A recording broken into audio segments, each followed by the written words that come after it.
Trump, Donald Trump আমেরিকার president, তিনি আমাদের উপর 35% ট্যারিফ আরোপ করেছিলেন।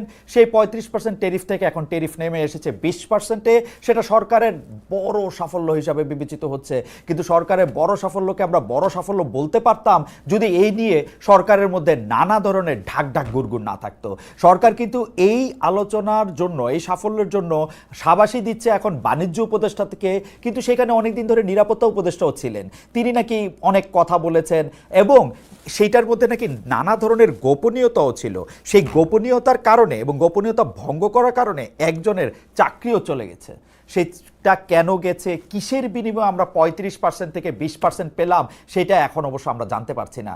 প্রধান উপদেষ্টার প্রেস সচিব অবশ্য বলছেন কোনো ধরনের সামরিক চুক্তি তিনি করেন নাই।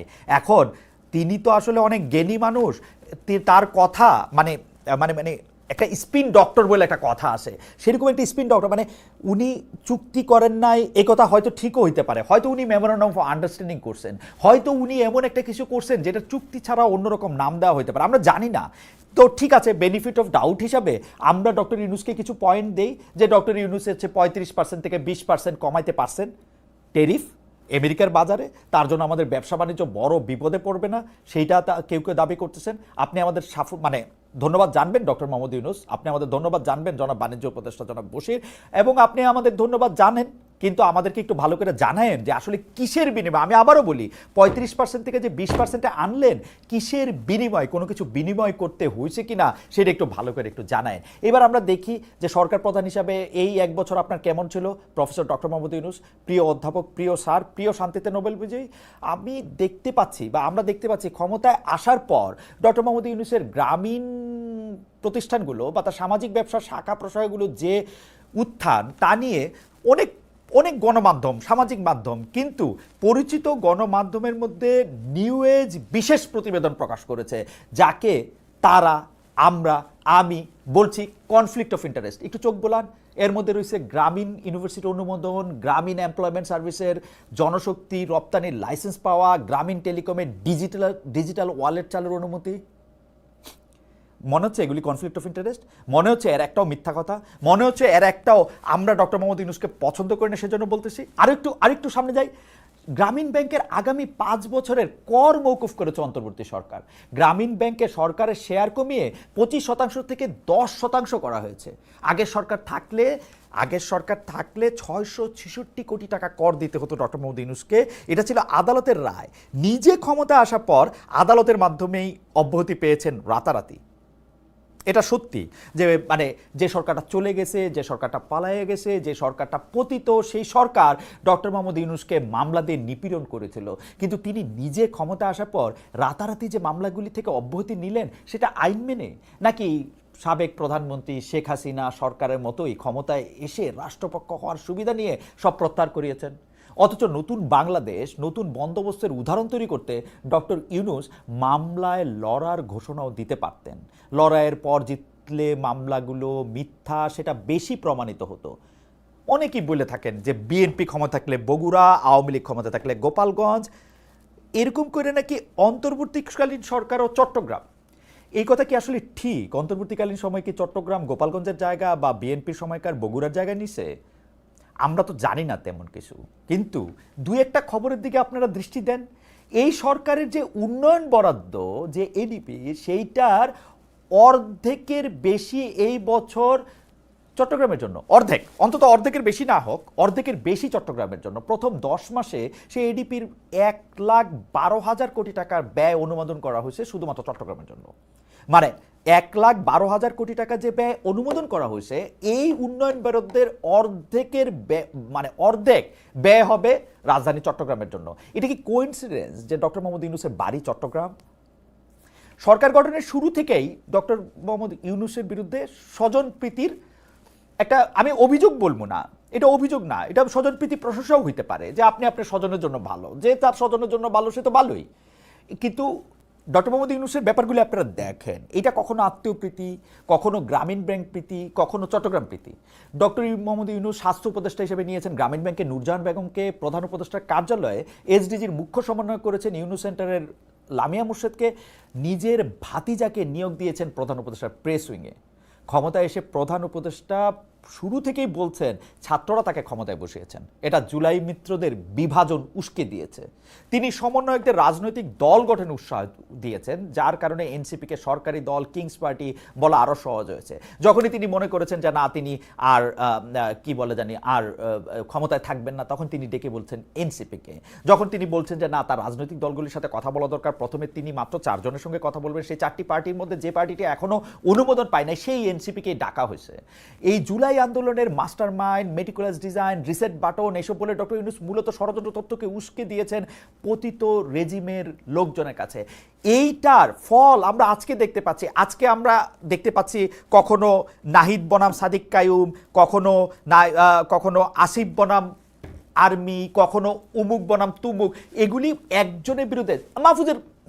মাহফুজ সাহেব এই সরকার একজন উপদেষ্টা, তার কথাই আপনি ধরেন, তিনি একটা স্ট্যাটাস দিলেন এরকম, নতুন একটা রাজনৈতিক দল বা তার সার্কেলকে ইঙ্গিত করে বললেন, একদম স্পষ্ট, ইঙ্গিত না একদম স্পষ্ট করে বললেন যে এদের সবাই যখন খাই খাই করতেছে একজন শুধু না খায়া রয়েছে, সেই জন্য তার বিরুদ্ধে অভিযোগ করা হয়েছে। পরে আবার তিনি এটা আবার বাদ দিলেন। এই যে কথিত মাস্টার মাইন্ডকে সামনে নিয়ে আসার বিষয়টা এই বিএনপি জামায়াত সহ জুলাই আন্দোলনের অন্য কোনো স্টেক হোল্ডার পছন্দ করে নাই। কোনো অস্থায়ী সরকার, তত্ত্বাবধায়ক সরকার, খেয়াল করেন, কোনো অস্থায়ী সরকার, তত্ত্বাবধায়ক সরকার, জরুরি অবস্থা সরকার কখনোই জাতীয় নির্বাচন নিয়ে কোনো অনিশ্চয়তা তৈরি করে নাই। ডক্টর মোহাম্মদ ইউনূস অনিশ্চয়তা তৈরি করতেছে না, কিন্তু তিনি কেমন যেন একটা রেঞ্জ রাখেন, ডিসেম্বর থেকে জানুয়ারি, এপ্রিল মাস, ফেব্রুয়ারি মাস, সেটা আবার কার সাথে কথা হইলে কিরকম, সংস্কারের পরে আবার সংস্কার কমিশনের সাথে কথা না কয়েই কিন্তু তারপর আবার এটা তিনি বলেন। আসলে যখন যেইখানে বৃষ্টি হচ্ছে তখন সেখানে ছাতা ধরার একটা প্রক্রিয়ার মধ্যে তিনি আছেন। মানে আবার আরেকটা জিনিস খেয়াল করেন যে ধরেন যেই সরকার, আগের সরকার, তাদের কিন্তু এক ধরনের ভালো পিয়ারের দরকার আছে, কারণ তারা জনগণের কাছ থেকে ভোট পাবে না, ভোটের জন্য যাবে না। তাদের যত বেশি ভালো পাবলিক রিলেশনস, যত বেশি ভালো কথা বলা যাবে, তত তাদের জন্য এরকম সুবিধা। সেই জন্য তারা পিআর উইংকে খুব স্ট্রং করে। ডক্টর মোহাম্মদ ইউনূসের কি আসে যায়, উনি কেন এরকম পপুলিস্ট হতে চান, তিনি কেন পিআর দিয়া শুধু ভালো হতে চান? এমন পপুলিস্ট কথা এমন অনেক সময় তিনি বলেন যেগুলির মধ্যে দিয়ে পরে তিনি এর করতেও পারেন না, এর থেকে আবার ফিরাও আসেন। গত বছর ঈদের সময়, গত বছর না মানে 1 বছর হয় নাই আর কি, এরকম একটা সময় ঈদের সময় রোহিঙ্গারা আগামী ঈদ ওইখানে করবে এরকম কথা মনে আছে তো, এখানে একটা করিডোর করবে এই কথা নিয়ে তারপর অনেক যখন আলোচনা হয়েছে তখন তিনি বললেন সবাই নাকি সর্বত মিথ্যা কথা বলতেছে। জাতীয় নির্বাচন নিয়ে কথায় আসি, জাতীয় নির্বাচন নিয়ে আসলে জাতীয় নির্বাচন নিয়ে এক ধরনের মানে আমরা জাতীয় নির্বাচন নিয়ে এক ধরনের আমি এটাকে কেমনে বলি, জাতীয় নির্বাচন নিয়ে এক ধরনের অনিশ্চয়তার কথা আমি কেন বললাম, কারণ হচ্ছে অনেক মানুষই এই প্রশ্ন করতেছে নির্বাচন কি যথাসময়ে হবে।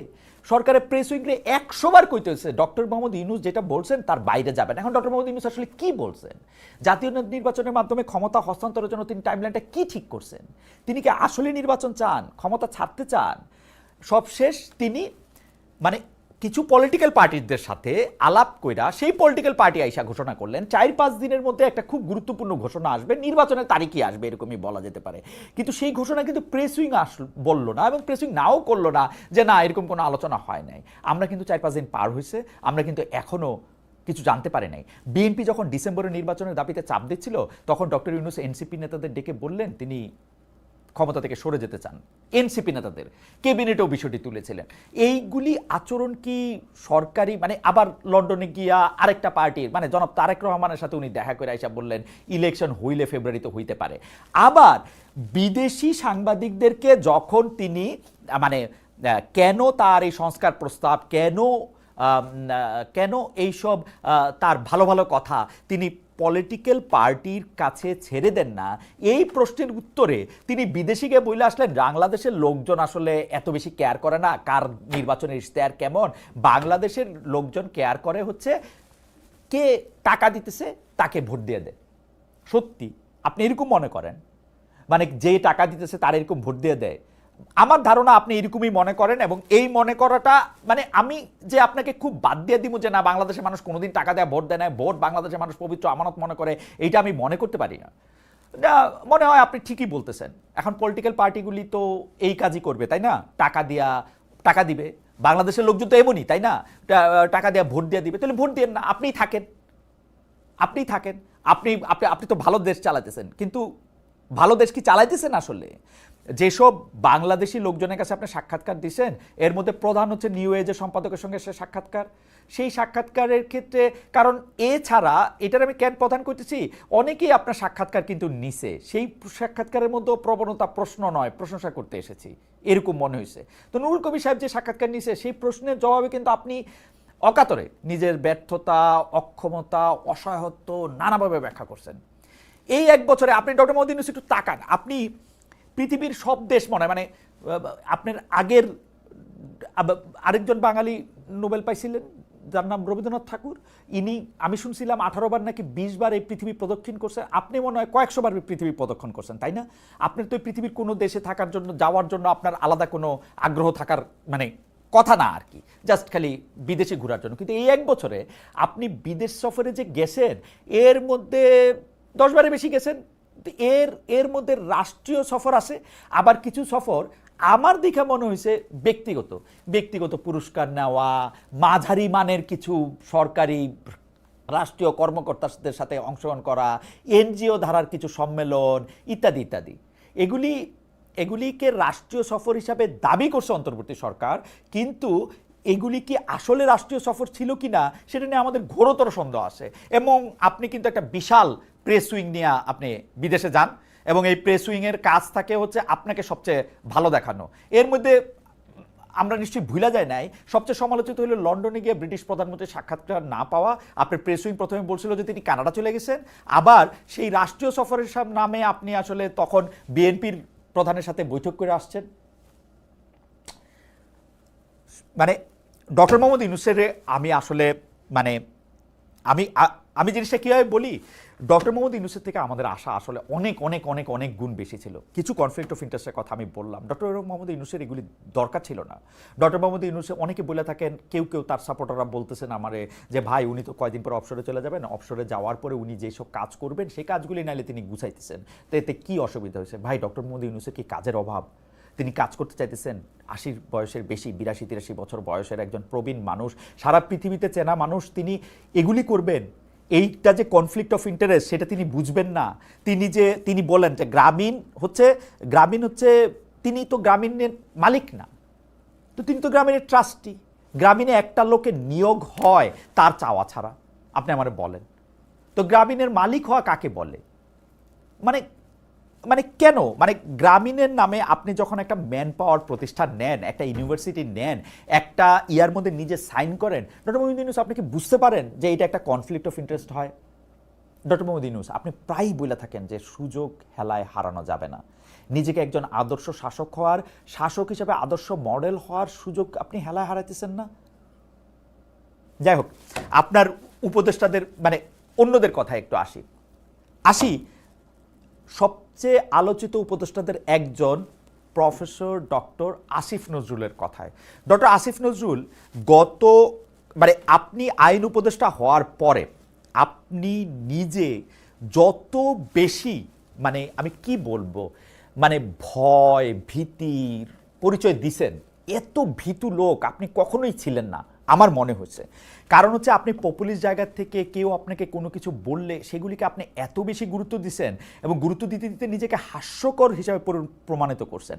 আমি হয়তো আপনাকে দুর্নীতিগ্রস্ত বলতে পারবো না, কারণ আমার কাছে প্রমাণ নাই, কিন্তু আপনি যে কত দুর্বল, এবং দুর্বলরা কি করে জানেন? দুর্বলরা হচ্ছে চেয়ারের, ডক্টর আসিফ নজরুল আপনার বলতেছি, দুর্বলরা হচ্ছে যে চেয়ারে বসে, সেই চেয়ারে বসার সুযোগ নিয়ে বিভিন্ন অন্যায় করতে থাকে। উদাহরণ দিই, আমি বিচারকদের সম্পর্কে বিচারাঙ্গনে আপনি কি করতেছেন সেটার আমি কিছু উদাহরণ দিই। গত মাসের 10 তারিখে 10 জুলাই আইন মন্ত্রণালয় প্রজ্ঞাপন জারি করে 18 জন বিচারককে বাধ্যতামূলক অবসরে পাঠায়। তাদের বাধ্যতামূলক অবসর দেওয়া হয়েছে সরকারি কর্মচারী অধ্যাদেশ 2018-র 45 ধারা অনুযায়ী। অথচ আইনটির 3 ধারায় স্পষ্ট বলা আছে এ আইনটি বিচারকদের ক্ষেত্রে প্রযোজ্য হবে না। প্রফেসর আসিফ নজরুল, আপনি শুনতে পাচ্ছেন? আপনার এই আইন বিচারকদের ক্ষেত্রে প্রযোজ্য হবে না। আইনটা আবার পড়েন, দেখবেন ওখানে লেখা আছে এই আইনটি বিচারকদের ক্ষেত্রে প্রযোজ্য হবে না। তো যেই আইন বিচারকদের জন্য প্রযোজ্যই নয়, এই আইন অনুযায়ী আপনি বিচারকদের চাকরি নট করে দিচ্ছেন কিভাবে? আদেশে বলা হয়েছে জনস্বার্থে তাদেরকে বাধ্যতামূলক অবসর দিয়েছেন, কিন্তু অনুমান করা যায় এই বিচারকেরা আওয়ামীপন্থী বা তারা আওয়ামী লীগ সরকার আমলে স্বাধীনভাবে কাজ করেননি, এই অপরাধে তাদেরকে চাকরি থেকে সরিয়ে দেওয়া আছে, তাই না? আপনি যে তাদের সম্পূর্ণ গায়ের জোরে চাকরিটা নট করে দিয়া এটা প্রমাণ করলেন না যে বিচারকরা স্বাধীন নয়? এটা প্রমাণ করলেন না যে বড় সরকার চাইলে যে কোনো বিচারককে যখন তখন চাকরি থেকে অপসারণ করতে পারে? যাদের স্বাধীনতাই নাই তাদেরকে আপনি শাস্তি দিতেছেন স্বাধীনভাবে কাজ না করার অপরাধে। এটা কেমন কথা? সাবেক প্রধানপতি বিচারপতি ABM খায়রুল হককে গ্রেফতার করেছেন হত্যা মামলায়, অথচ মুখে বলতেছেন উনার অপরাধ হইল এই যে উনি তত্ত্বাবধায়ক সরকার ব্যবস্থার রায় দিয়ে বাতিল করেছেন এবং রায় টেম্পারিং বা জালিয়াতি করেছেন, তো উনাকে রায় জালিয়াতির মামলায় প্রসিকিউট করেন, রায় টেম্পারিং করার অপরাধে ওনাকে শাস্তি দেন। তা না করে আপনারা তাকে গ্রেফতার করলেন মার্ডার কেসে, যেটা আমরা সবাই জানি যে একটা মিথ্যা মামলা। রায় টেম্পারিং করা অপরাধ, কিন্তু মিথ্যা মামলায় কাউকে গ্রেফতার করা, মিথ্যা মামলায় সাজা খাটানো অপরাধ না? সেই অপরাধ আপনি এখনো করতেছেন না। শুধু বিচারপতি খায়রুল হক কেন, অনেককেই আপনারা গ্রেফতার করতেছেন মার্ডার কেসে, হাজার হাজার নিরীহ মানুষকেও আপনারা গ্রেফতার করতেছেন মিথ্যা মামলায়, যার বিরুদ্ধে অভিযোগ দুর্নীতির তাকেও গ্রেফতার করতেছেন মার্ডার কেসে, বেশিরভাগ ক্ষেত্রে মিথ্যা মার্ডার কেসে অথবা সবগুলি ক্ষেত্রে মিথ্যা মার্ডার কেসে। আইন উপদেষ্টা ডক্টর মোহাম্মদ আসিফ নজরুল, আপনাকে বলতেছি, গতকালও সাংবাদিকদের আপনি বললেন আপনার সুন্দর বাচনভঙ্গি দিয়ে, সুন্দর শব্দচয়ন দিয়ে, যে এই সরকারের প্রধান দুইটা ব্যর্থতা, এক হচ্ছে মব নিয়ন্ত্রণ করতে না পারা, দুই হচ্ছে মিথ্যা মামলা নিয়ন্ত্রণ করতে না পারা। তো এই মিথ্যা মামলা নিয়ন্ত্রণ করা তো আপনার দায়িত্ব ছিল। আপনি যতই বলেন যে মামলা বা থানা পুলিশ স্বরাষ্ট্র মন্ত্রণালয়ের অধীন, কিন্তু আপনি তো আইন উপদেষ্টা। কি আইনি উপদেশ দিলেন আপনি সরকারকে? বিচারপতি খায়রুল হককে মিথ্যা মার্ডার কেসে গ্রেফতার দেখানো যাবে না, এই উপদেশ কি আপনি দিয়েছিলেন স্বরাষ্ট্র মন্ত্রণালয়কে? নাকি উনি যে রায় টেম্পার করছেন এইটা যদি আপনার আদালতে গিয়ে ফাইট করতে হইতো, তাহলে আপনাকে যে পরিমাণ কাজ করতে হইতো, আপনার যে পরিমাণ এক্সপার্টিস থাকতে হইতো, সেটা আপনার নাই, ঠিক না? বা আপনি সেই পথ দিয়ে হাঁটেন নাই। উনি যেই অপরাধ করছেন, যেটা আপনি বলতেছেন আমরা দেখতেছি, সেই অপরাধে ওনার বিচার হোক। এটা যদি ওনার অপরাধ হয়, আপনার আইন কর্মকর্তারা সেইটা নিয়ে ফাইল তৈরি করুক। কিন্তু আপনি দেখেন আপনার আইন কর্মকর্তারা, আপনার পাবলিক প্রসিকিউটররা তো আপনার আইন মন্ত্রণালয়ের লোক, তাই না? তারা কিন্তু বিপুল উৎসাহে আদালতে গিয়া মিথ্যা মামলাগুলিতে আদালতে রিমান্ড প্রার্থনা করতেছেন, জামিনের বিরোধিতা করতেছেন। এগুলি আপনার মন্ত্রণালয়ের কাজ না? তারা গিয়ে বলতেছেন না যে হ্যাঁ ABM খায়রুল হক মার্ডার করছে, অমুক মার্ডার করছে? যদি আপনারা মুখে বলতেছেন যে এগুলি মানে এই মিথ্যা মামলা, মব, এগুলি আপনার সরকারের সবচেয়ে বড় ব্যর্থতা। সবচেয়ে আবার বলি, সম্পূর্ণ বেআইনিভাবে 18 জন বিচারককে বাধ্যতামূলক অবসর দিয়া, চাকরি নট করে দিয়া, কিরকম ভয়ের আবহাওয়া আপনি তৈরি করছেন বিচারকদের মধ্যে, আপনার কোনো আইডিয়া আছে? সব বিচারক এখন এমন ভয়ে আছে যে যে কোনো সময় যে কারো চাকরি নট হয়ে যেতে পারে। ভাই, সবাই তো আপনার মতো এরকম না যে চাকরি আজকে নট হয়ে গেলে কালকে গিয়া